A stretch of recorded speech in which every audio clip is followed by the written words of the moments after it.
आज मुझे जेल में आए हुए 15 दिन हो चुके थे। जब मुझे पुलिस पकड़ कर ले जा रही थी, तब मैंने अपने मोहल्ले वालों के बहुत ताने सुने थे। मेरे पड़ोसी कह रहे थे अपने शरीफ और सीधे साधे पति का खून कर दिया, अपने हाथों से अपने आप को नरक में डाल दिया। भगवान मुझे ऐसी औरतों को कभी माफ़ नहीं करेगा। मुझे तो फांसी होनी चाहिए। लोगों को यह लग रहा था कि मैं चरित्रहीन हूँ। जब मेरे शरीफ पति ने मुझे रोकना चाहा तो मैं गुस्से में उसका मर्डर कर दिया। लेकिन हर सिक्के के दो पहलू होते हैं, एक जो सबको नजर आता है और एक वह जिसे सिर्फ हम खुद ही जानते हैं, जिसको देखने के लिए मेहनत करनी पड़ती है। मेरी शादी को 3 साल हो चुके थे, सब ठीक चल रहा था। पहले तो मेरे पति मुझसे बहुत मोहब्बत करते थे, मैं भी बहुत खुश थी। मुझे इतनी मोहब्बत करने वाला पति मिला, वह तो मुझ पर अपनी जान निसार करता था। मैं भगवान का शुक्रिया अदा करती रहती कि उसने मुझे इतना अच्छा पति दिया। लेकिन फिर समय के साथ साथ सब बदलता चला गया। मेरे पति का बर्ताव मेरे साथ बदलने लगा। अब वह मुझे खींच खींच रहने लगा। उसका दिलचस्पी मुझ में कम होती जा रही थी। मैं बहुत ज़्यादा परेशान रहती। अब वह रात रात भर घर से बाहर रहता था, और जब घर पर आता तो उसके कपड़ों पर अजीब से धब्बे होते और उसके कपड़ों से अक्सर खुशबू आती। जब मैं उससे पूछती तो वह गुस्से में आकर मुझे गालियां देने लगता। कभी कभी तो उसे इतना गुस्सा आ जाता कि वह मुझे कमरे में बंद कर देता और मेरे ऊपर हाथ भी उठाता। मुझे ऐसा लगता था कि मैं किसी जेल में आ चुकी हूँ। एक दिन मेरा पति सुबह के समय घर आया तो मुझे उस पर बहुत गुस्सा आ रहा था। मैंने दरवाज़ा खोला तो उसे घूर कर देखा। मैंने उससे पूछा कि तुम कहाँ थे? मैं सारी रात तुम्हारा इंतजार करती रही। मैंने देखा तो उसकी आंखें लाल हो चुकी थी। मेरे पूछने पर मेरे पति ने मेरी तरफ गुस्से से देखा और मुझसे कहने लगा, सुबह सुबह क्यों मेरा दिमाग खराब कर रही हो जाहिल औरत, यहाँ से जाओ और जाकर सो जाओ। मैंने उससे कहा कि मैं कहीं नहीं जा रही, मुझे बताओ तुम सारी रात क्या कर रहे थे?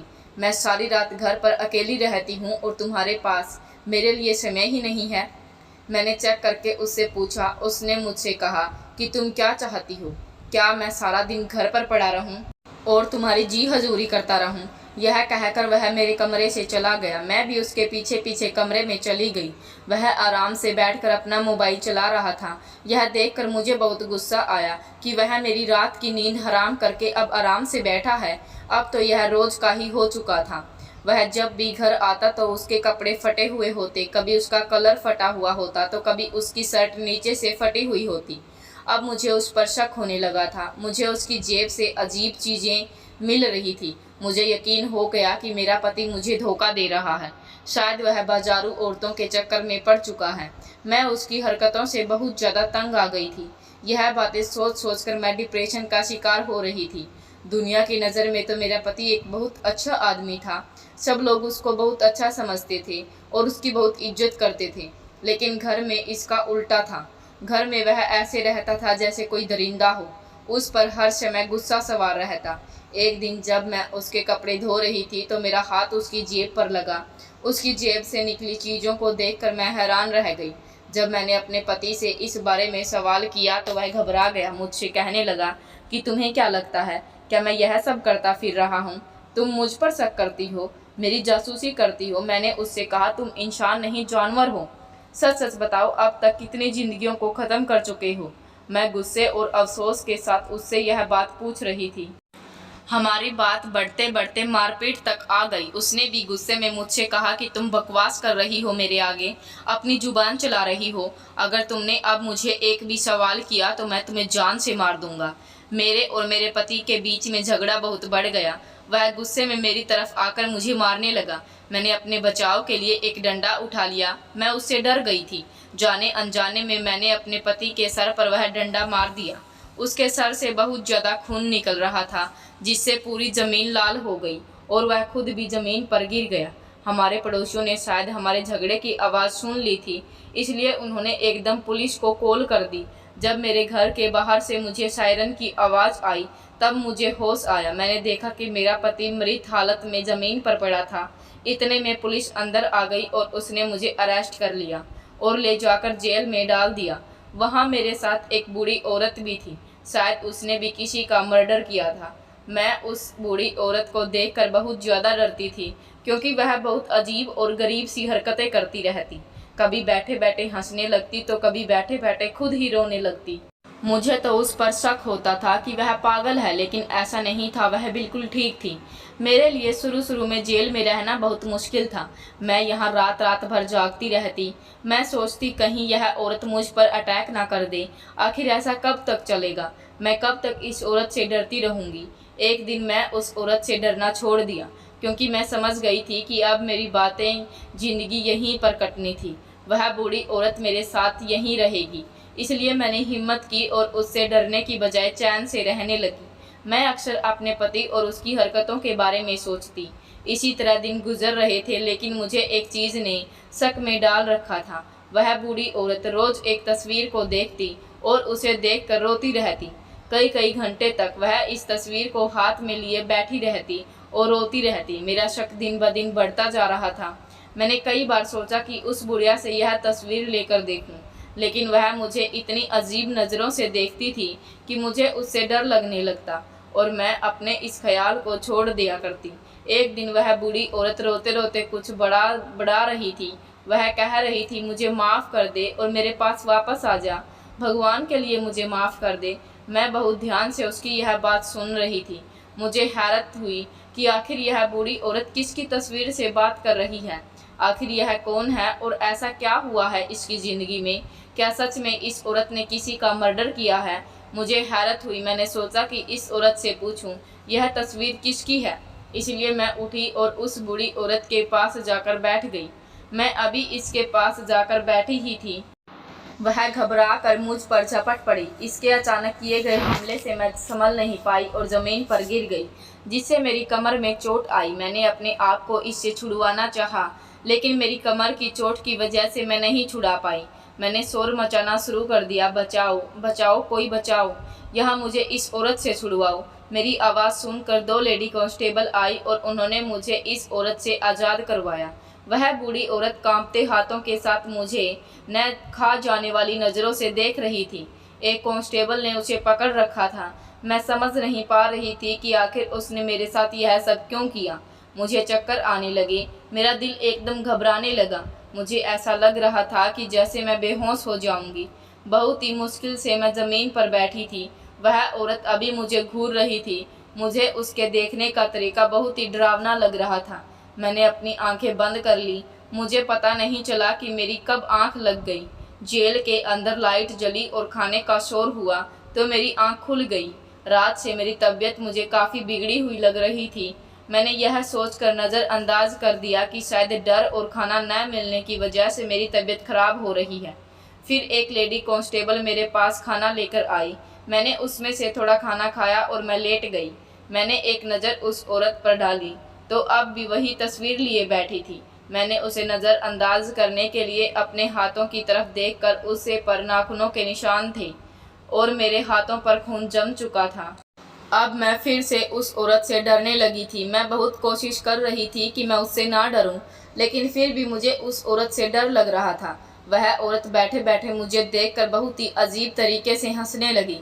ऐसा लग रहा था कि फिर से मेरे ऊपर अटैक करेगी। इसलिए मैं अपनी जगह से उठकर दीवार से चिपक कर खड़ी हो गई। लेकिन वह औरत कहने लगी, डर मत, बैठ जा, अभी तेरा समय नहीं आया है। मुझे ऐसा लग रहा था मुझे सांसें नहीं आ रही हैं। दिल कर रहा था कि मैं यहाँ से कहीं दूर भाग जाऊँ, लेकिन मेरे चाहने से क्या होता। मैं तो यहाँ पर आ चुकी थी। मैं जेल के अंदर बनी एक छोटी सी खिड़की से सिया आसमान को देख रही थी। मुझे लगा आसमान की शाही जैसे मेरी ज़िंदगी में भी शाही लग चुकी है। दूर दूर तक अंधेरे के सिवाय कुछ नज़र नहीं आ रहा। मैं बहुत ज़्यादा उदास थी। मैं उम्मीद छोड़ चुकी थी और अब मैंने सब कुछ वक्त पर छोड़ दिया। मैं यही सोच रही थी कि अगर यह साबित हो गया कि मैंने अपने पति का मर्डर अपने बचाव के लिए किया है और अगर मुझे अदालत ने बाइज्जत बरी कर दिया तो मैं बाहर जाकर कहाँ जाऊँगी? क्या समाज मुझे कबूल कर लेगा? क्या मैं एक इज्जत वाली ज़िंदगी गुजार सकूँगी? शायद नहीं, कभी भी नहीं। हर बात के जवाब में मुझे ना ही जवाब मिल रहे थे। मेरी दिमागी हालत भी अब ख़राब होने लगी थी। इसलिए मैं खुद से अपने लिए हर चीज़ को नामुमकिन समझ रही थी। एक दिन गुजरते गए और अब मेरी तबीयत भी ज़्यादा ख़राब रहने लगी थी। लेकिन मैं डॉक्टर को दिखाने के लिए तैयार नहीं थी। मुझे ऐसा लग रहा था कि मैं मरने वाली हूँ। एक दिन वह बूढ़ी औरत मुझे थोड़े फैसले पर आकर बैठ गई। मैं यह देखकर एकदम पीछे हट गई। वह हंसने लगी। उसकी हंसी बहुत ज़्यादा खतरनाक थी। उसकी हंसी की आवाज़ मेरे कानों को बर्दाश्त नहीं हो रही थी। पहले से ही मेरी तबीयत खराब थी और अब उसकी यह भयानक हंसी, मेरे दिमाग की नसें फटने लगी। मैंने अपना सर नहीं में हिलाते हुए अपने हाथों को अपने कानों पर रख लिया। वह बूढ़ी औरत मेरे आगे झुकी और मुझसे कहने लगी, तू तो उससे भी कहीं ज़्यादा कमज़ोर और डरपोक निकली। वह मुझे देख रही थी, लेकिन मैं समझ नहीं पाई कि उसकी बात का मतलब क्या है। मैं सोच रही थी कहीं इसके दिल में मुझे नुकसान पहुंचाने की तो नहीं है। मैंने अपने आसपास नज़र घुमा कर देखा तो कोई भी चीज़ वहाँ नहीं थी जिससे मैं अपना बचाव कर सकती।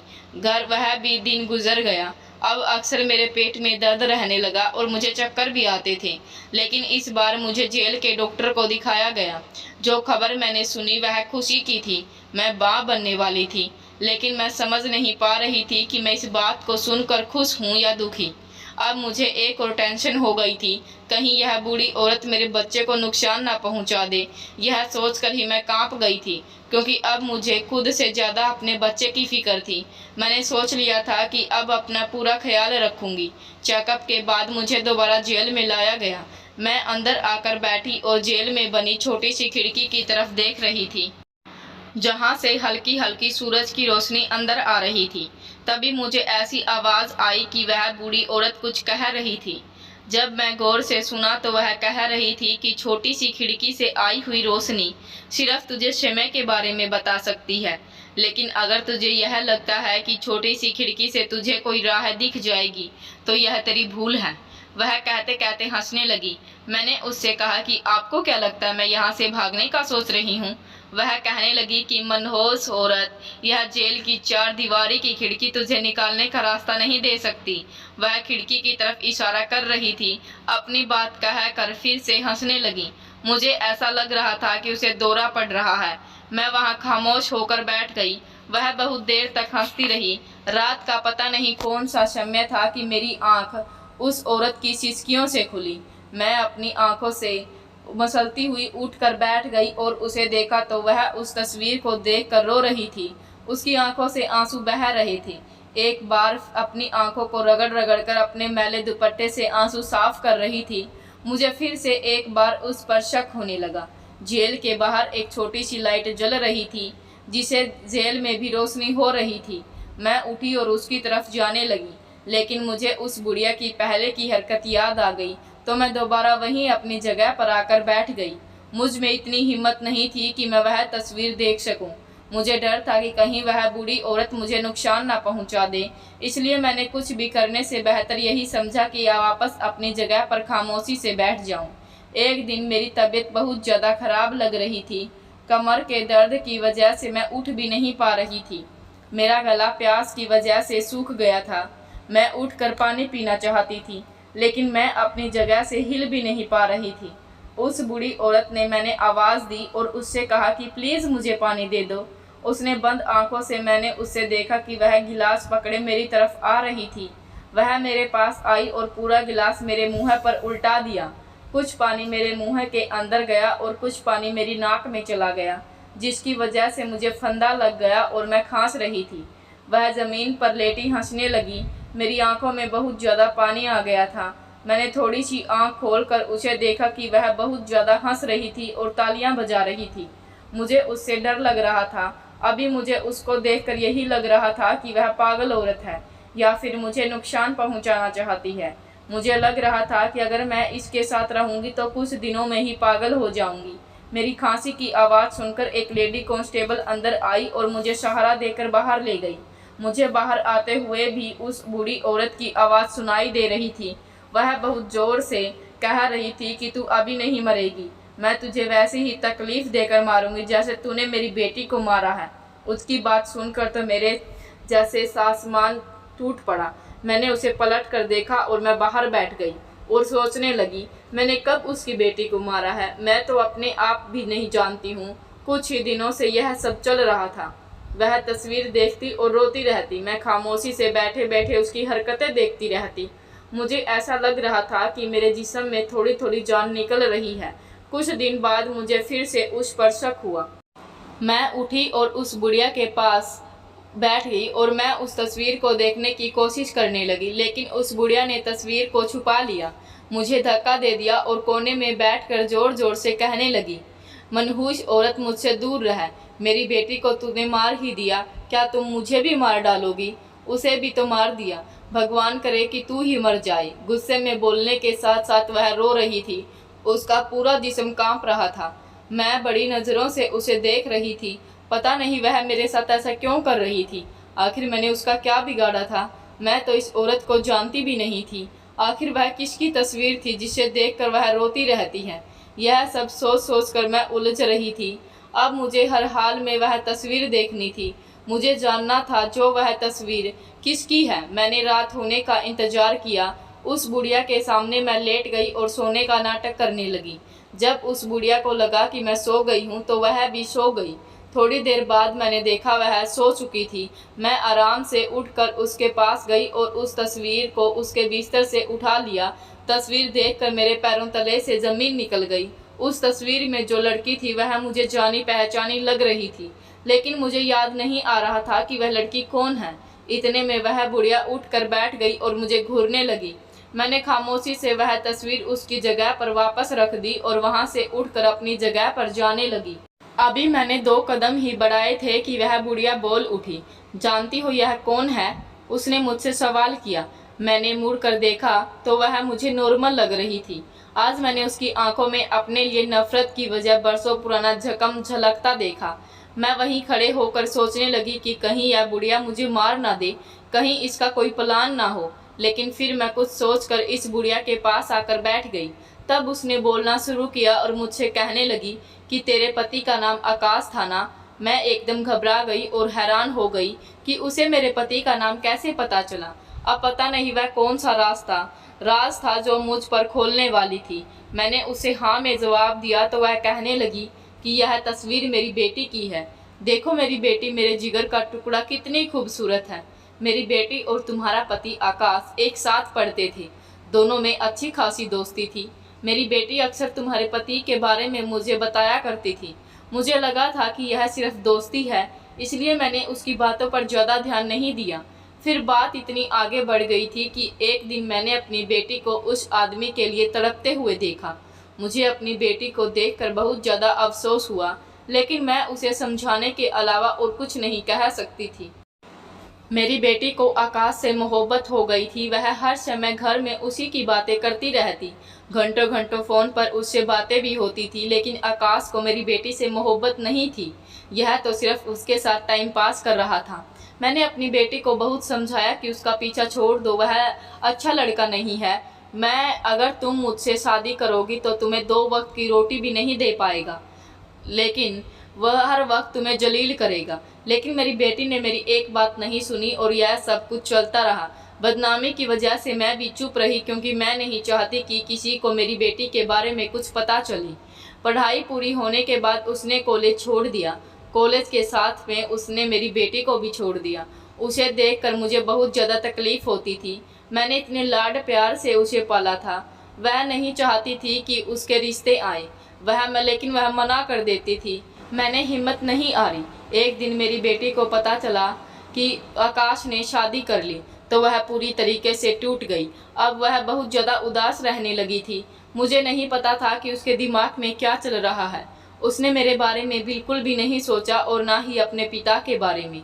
झूठे और दोगले आदमी की मोहब्बत के लिए उसने हम सबको छोड़ दिया। दुनिया के ताने सुनने के लिए वह हमें अकेला छोड़ गई। एक दिन उसने खुदकुशी कर ली। हमें तो यह भी नहीं पता था कि वह आकाश के बच्चे की माँ बनने वाली है। वह बच्चा भी उसी के साथ मर गया। यह जानने के बाद मेरे पति तो बेइज्जती और रुसवाई के डर से ही मर गई, लेकिन मैं नहीं मरी। मैं सोच रही थी कि मुझे भी मौत आ जाए, लेकिन मुझे मौत नहीं आई। मैं इस बेदर्द दुनिया में अकेली रह गई। मैं रोज़ लोगों के सवालों का जवाब देती रहती। मैं लोगों के सवालों से परेशान हो गई। एक दिन मैंने सोचा कि आकाश से अपनी बेटी की मौत का बदला लूंगी, इसलिए मैंने कुछ लोगों को पैसे देकर उसे गलत कामों में लगवा दिया।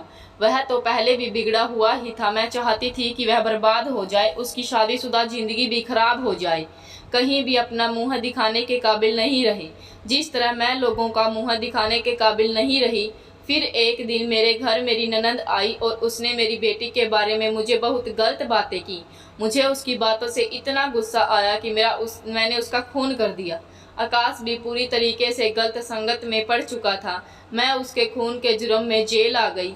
मेरे जेल में आने के कुछ बाद ही आकाश का खून हो गया, जो तुमने किया, और अब तुम भी जेल में हो। जब मैंने तुम्हें यहाँ पहले दिन देखा तो मुझे तुम्हें देखकर बहुत ज़्यादा गुस्सा आया। अगर तुमने जाकर आकाश से शादी नहीं की होती तो शायद आज मेरी बेटी जिंदा होती और मेरे साथ होती, मेरा पति भी जिंदा होता, मैं यहाँ जेल में ना होती। मैं तुम्हें तकलीफ देती रहूँगी। मैंने अपनी संतान खोई है, अब तुम भी अपनी संतान खोओगी, तब तुम्हें पता चलेगा कि औलाद के खोने का दुख कैसा होता है। वह बुढ़िया बोल रही थी और हल्की हल्की रोशनी होने लगी। फिर वह खामोश होकर लेट गई और मैं भी अपनी जगह पर लेट गई। एक ही हालात में बैठ बैठे मैं थक चुकी थी। मैं सोच रही थी कि कुछ भी मेरे साथ हुआ उसमें मेरा क्या कसूर था। क्या मेरे पति की गलती थी जिसने अपने माता पिता से किस मर्जी से शादी की थी। यही सोचते सोचते कब मुझे आंख लग गई मुझे पता ही नहीं चला। मेरी आंख खुली तो अजीब सी आवाज़ें आ रही थी। पूरी जेल में शोर मचा हुआ था, हर तरफ से आवाज़ आ रही थी। मुझे लगा शायद आज इनमें कोई बड़ा अफसर आ रहा है, इसलिए हर तरफ इतनी भागदौड़ मची हुई है। मैं उठकर बैठ गई। फिर जो मैंने अपनी आंखों से देखा वह देखकर तो मेरा दिल दहल गया। जेल के एक कोने में वह बूढ़ी औरत खून से लथपथ पड़ी थी। उसकी आंखें खुली हुई थी, उसका रंग नीला हो चुका था। जब मैंने उसके शरीर पर नज़र डाली तो मेरे रोंगटे खड़े हो गए। उसने अपनी गर्दन किसी तेज चीज से काट ली थी।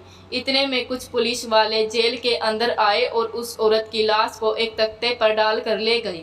मैं बहुत ज़्यादा डर चुकी थी। मैं चाह रही थी कि मैं किसी भी सूरत में यहाँ से निकल जाऊँ, लेकिन मेरी गवाही कौन देता, कौन यह साबित करता कि मैंने अपने बचाव के लिए अपने पति को मारा। मेरी सारी उम्मीदें छूट चुकी थी। इस तरह 1 महीना पूरा हो गया और मेरी अदालत में पेशी का समय आ गया। मुझे अदालत में ले जाया गया और मैं कटघरे में सर झुकाए खड़ी थी। मेरे पास कोई सबूत, कोई गवाह नहीं था। मुझे अंदर ही अंदर यह बात खाई जा रही थी कि मेरा बच्चा ऐसी जगह पैदा होगा जहां लोग जाने से भी डरते हैं। मैं भगवान से प्रार्थना कर रही थी कि वह कोई चमत्कार दिखा दे, और मैं जानती थी कि भगवान मेरी मदद जरूर करेगा। उसी समय अदालत में एक लड़की आई, उसके हाथ में एक मोबाइल था। वह कुछ लिए कोई कपड़े से पहने हुए थी। वह जज साहब के सामने आई और उसने वह अदालत को कुछ दिखाना चाहती है। जो जज साहब ने कहा कि ठीक है दिखाओ। उसने अपने मोबाइल पर एक वीडियो चलाई और जज साहब के सामने कर दी। मैं इस लड़की को देख रही थी, वह मेरे घर के सामने ही रहती थी। मैंने उसे 1-2 बार देखा था। वह लड़की जज साहब से कहने लगी, जिस दिन वह दुर्घटना हुई उस दिन मैं अपनी छत पर ही थी। मैंने देखा कि आकाश अपने पत्नी को नशे में मारने के लिए आगे बढ़ रहा था। इतने में उसकी पत्नी ने अपने बचाव के लिए एक डंडा उठाकर उसके सर पर मारा तो वह मर गया। सबूत के लिए यह वीडियो है जो मैंने उसी समय बना ली थी। जज साहब, यह सीधा सीधा सेल्फ डिफेंस केस है। किसी भी तरीके से यह साबित नहीं होता है कि आकाश को मारना एक सोची समझी साजिश थी। उसकी पत्नी ने खुद को बचाने के लिए सेल्फ डिफेंस में किया और आकाश मर गया। आकाश नशे में था, वह अपने होश में नहीं था। मेरी अदालत से गुजारिश है कि इस औरत को रिहा कर दिया जाए। यह बेचारी तो मासूम है, इसका कोई क्रिमिनल रिकॉर्ड भी नहीं है। मैं बहुत ज़्यादा उदास थी, लेकिन रोशनी मेरे सामने खड़ी थी। मुझे इन सब से निकलने के लिए भगवान ने इस लड़की को भेज दिया। अदालत ने तमाम सबूतों को मद्देनज़र रखते हुए इस लड़की की गवाही से मुझे बाइज्जत बरी कर दिया। इस लड़की ने इंसानियत के नाते मेरी मदद की थी। आज मैं अपने बेटे के साथ अपने घर में रहती हूँ। इस बात को 10 साल हो चुके हैं। मैं अपने बेटे को खुद मेहनत करके पाल पोस रही हूँ, उसको पढ़ा लिखा रही हूँ, लेकिन मुझे कहीं ना कहीं इस बात का अफसोस होता है कि काश मैं अपने पति से आराम से बैठकर बातें कर ली होती।